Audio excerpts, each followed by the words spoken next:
All right, hi there, friends. Oh, I don't know, it's happening up here, but I don't care. Hi, so I am 10 weeks and 5 days today. So, like we've been doing every week, I'm gonna give you a little update. And let's begin. My brain.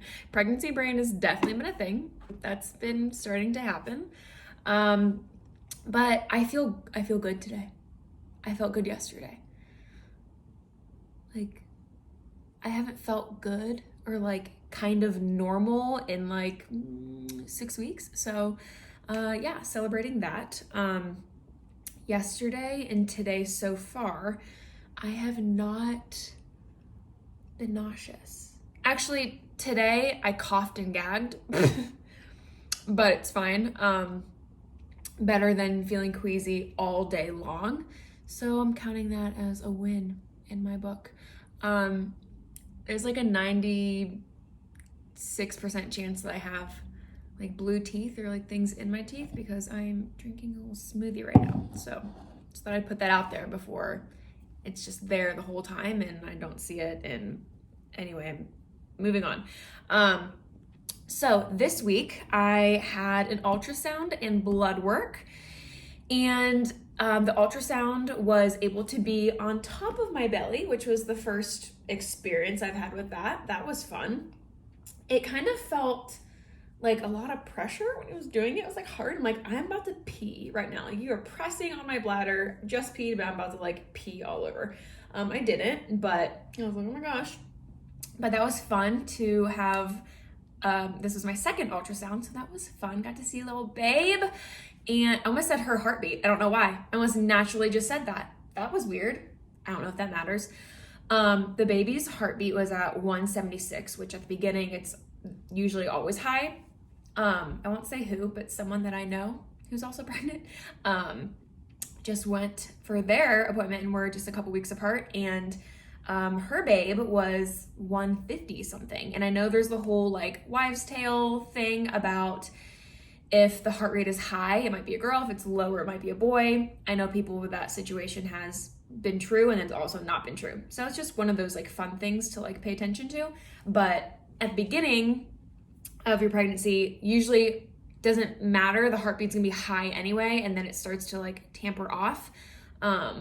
So I don't know if that matters at all, but mine's high right now, okay?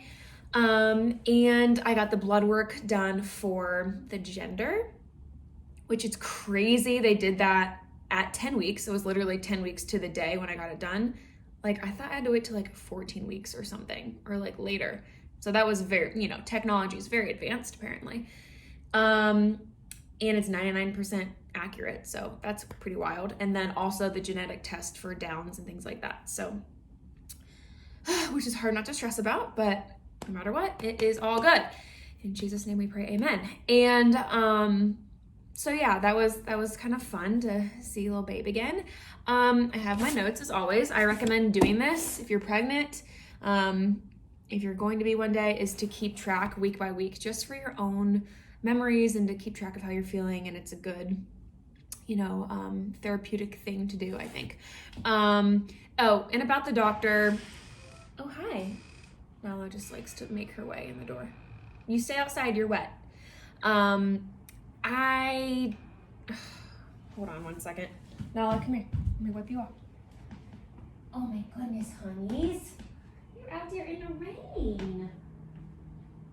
Oh my goodness, sugar nut. Okay, I'm shutting the door. Okay. About the doctor, I've mentioned this several times. I'm like so annoyed with myself and I'm annoyed with the situation. I don't know what I'm gonna do still. I'm like, are we in this thing together? Is it too far in? Or are we just gonna whatever? Because I ended up having a better experience this last visit with like everyone. Whatever, I'm not gonna focus on that right now. So other things this week, definitely been keeping up with my prenatals. There's been like 2 days that I missed. And I'm laying there in the middle of the night. I'm like, oh my God, I didn't take my prenatals. Like, I need my folic acid, but I think it's fine. So make sure you do that. I even started taking them before I was pregnant, which is recommended apparently. I take the Garden of Life is it My Kind Garden of Life prenatals, and I really like them. Oh, honey, what a sugar baby. Look at this. Oh, honey bunches. Okay. And then I also have been doing omega-3, EPA, DHA. It's an algae base, so we just skip the fish because fish get their omegas from algae, so why not just cut out that middleman? So I take straight to the source since I'm vegan, and I enjoy those. And that's great for brain development and many other things, hormones, that kind of thing. So those are like my staples I've been taking every day. Trying to get in as much nutrients as possible, which is hard in the first trimester, and you just kind of have to go with it, you know, just know that your body's like doing what it needs to do. That's what I just keep telling myself. Like, if some days it's crackers and mac and cheese, like that's what you have to do that day, and it is going to be okay. Juices like green juice and smoothies have been actually really appetizing to me because not a lot of things sound good. Like, I can't even think about it. It always freaks me out when I start talking about it. Definitely still having food aversions, but yesterday and today I felt more like a normal person. And I still have to be careful if I open the fridge, certain thing, I can't even look at it. And then I start thinking about it. And if I think about it, oh my God. But the last couple of days have been better. So I'm hoping to God, excuse me, I'm hoping that I'm on the tail end of the whole nausea thing. Like, I really want that to be done because I am over it. Yeah, so what else? Oh, my skin is doing so much better. Like, at the beginning of pregnancy, I was a hot mess. So my skin is nice and bare right now, which I still have. It's not perfect, but you know, some scarring and whatever, but like, I'm very happy with this. I don't know if it's just hormones balancing out, who knows? Green juice, always a good one for that. But I've been using on my skin, because first of all, I believe that it's like what's on the inside is the most important thing as far as the way your skin looks. But also you want to make sure you have like clean, non-toxic stuff on your skin, because your skin does absorb everything. So I've been using a vitamin C serum, and then also rosehip oil plus antioxidants. I just got that at Whole Foods, and I've been loving it. Yeah, so I keep things real simple, but my skin has been liking those two things. And sometimes I'll put like a little frankincense. Like, I started putting it on my like chin and jawline when I had like massive breakouts like a few weeks ago. That's always good for scarring and stuff like that too. What else? Oh, this is what we've been dealing with the last couple of days. We unfortunately found out that our crawl space, like, we have a ranch, so it's one floor, but underneath our crawl space, which you're not gonna catch me in there. Absolutely not. But long story short, it has massive amounts of mold in it, which breaks my heart because mold is so not good on so many levels.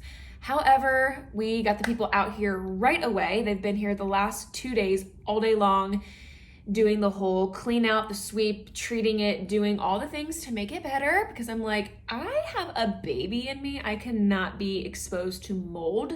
Like, even if you're not, like, that's not good.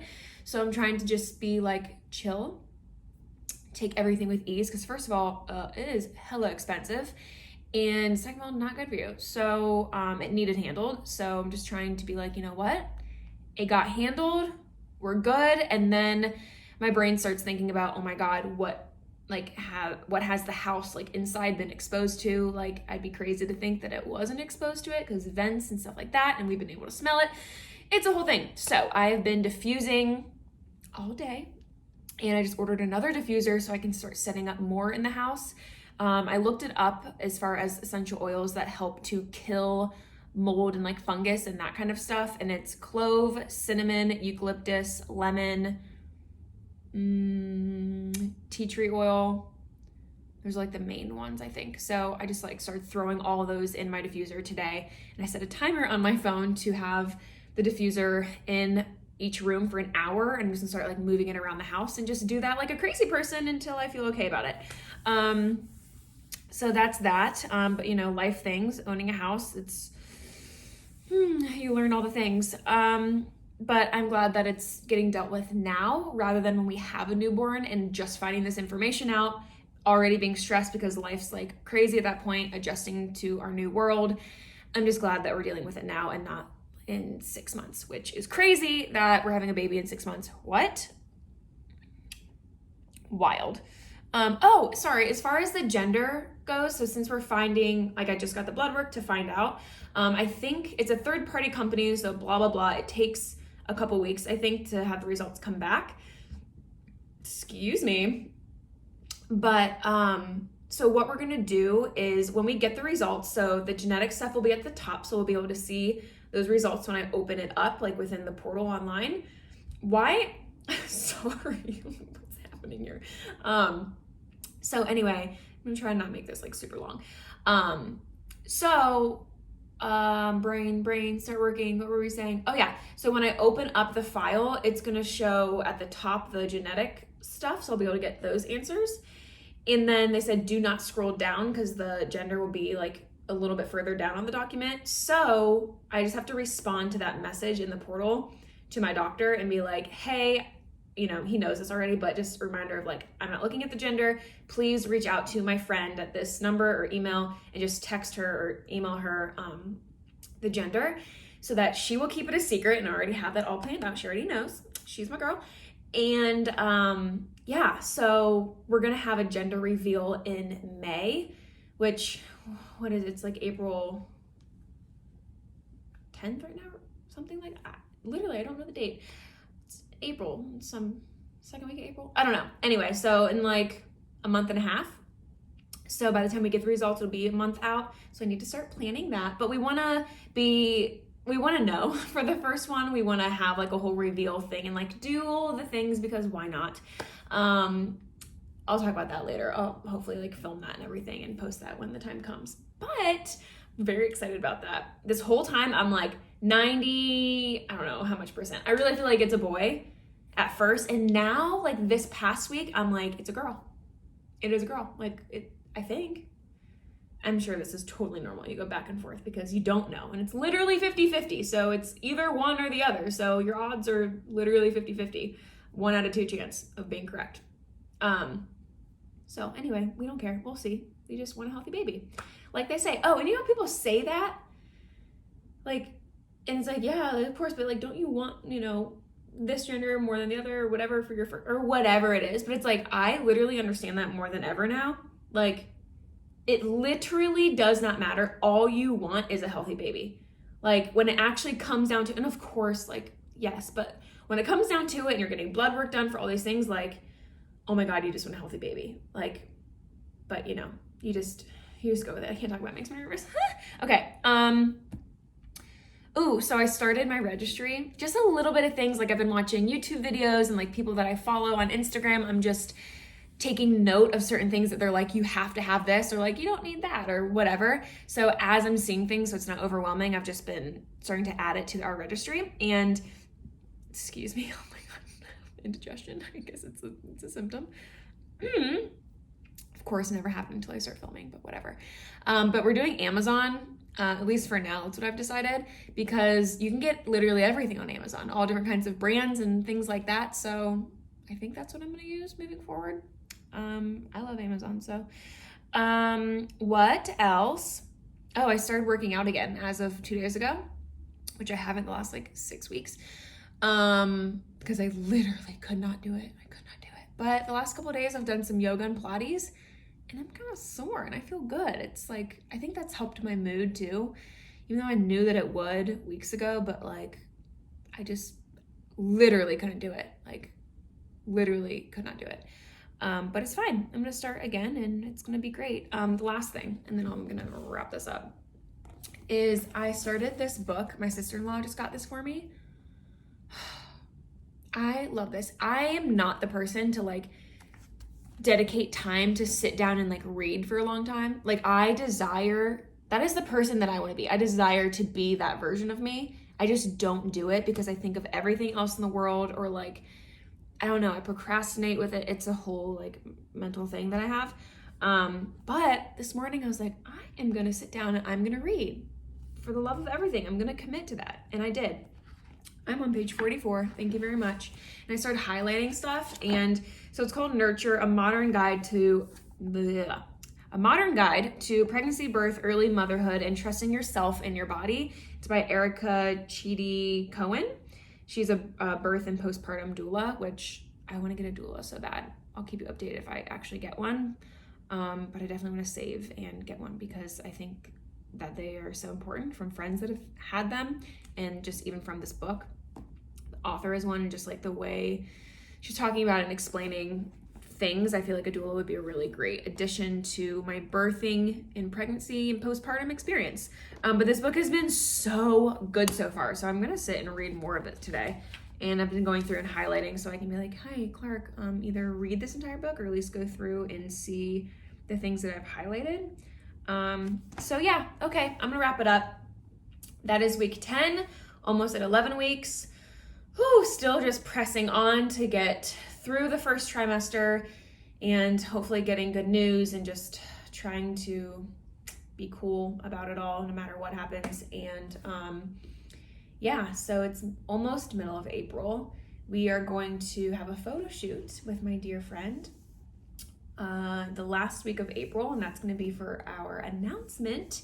And then I'm sure I'll get the pictures back quickly because she's a rock star, and we're going to post the last week of April. So, which is like a week and a half or so, or 2 weeks away from Mother's Day, which is so fun. Oh, it's made me cry. I totally forgot, and I've been forgetting to do this. Let me show you my belly. All right, so it's nothing too crazy, but I feel like this week it's starting, sorry, no bra. It's starting to pop out. Let's do this. Here we go. So this is my belly. So I can't like tell from the front, but I feel like, yeah, this is like me like, relaxed. Like, oh my gosh, definitely have a belly. What in the world? Crazy. Yeah, it just looks like I'm bloated or I've gained some weight. So you can't, I don't think you can like tell that I'm pregnant. I mean, maybe you can, I don't know. But definitely starting to pop out a little bit. I can't wait. I can't wait to have a big belly. Okay, well that's it. Yeah, thanks for watching. Thanks for caring, and let me know how you are feeling if you are around the same time, or whatever questions, or tell me things I need to know because I don't know things. Yeah, okay, thanks for watching. Bye guys.